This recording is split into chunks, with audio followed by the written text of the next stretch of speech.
All right, we're very pleased to be here with Tito Montes, and Tito Montes is a United States Navy Academy graduate. He's also a resident of EVA, and we're very happy to have him with us today.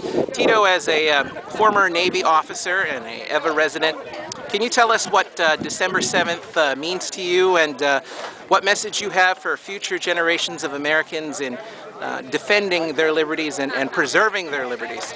Absolutely. Well, December 7th means to me is that there have been a lot of people who have sacrificed and given their lives in service of our country, and it's a very stark reminder that the world is a dangerous place. You cannot rest back on your laurels, and you cannot assume that freedom is free.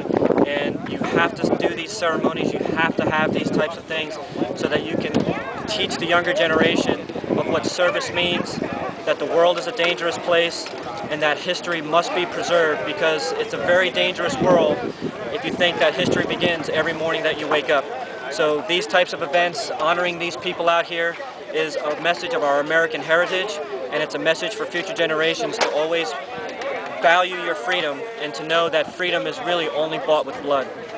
Now, I understand that you are also a candidate running for Hawaii State Senate, and so if elected, what are some of the things that you will do or that you will attempt to do to try and enhance liberty and freedom here in the district?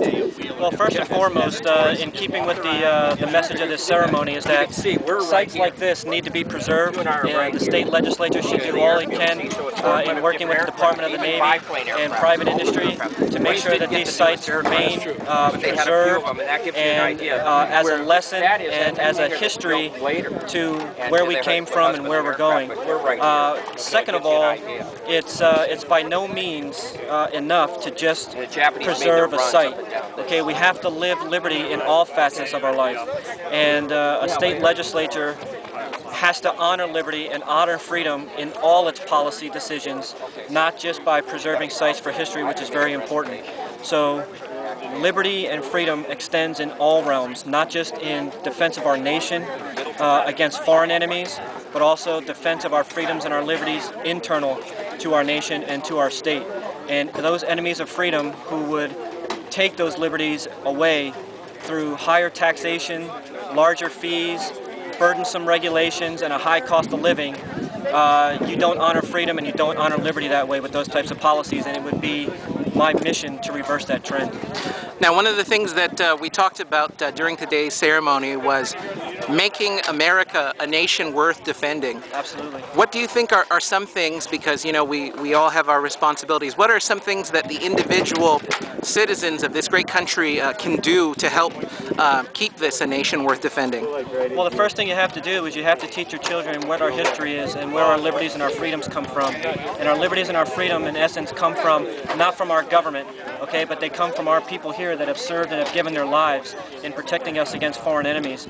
That's the first thing they can do. The second thing they can do in honoring their liberties is to love and cherish and preserve the freedoms that they have, which are their unalienable rights, rights that government does not give them, and to learn and to be an active participant in their local politics, get to know their representatives, get to know who's in the legislature, and follow the issues, and know which person is going to get the right policies in there so we can get our economy back on track, grow jobs, and protect our children's future.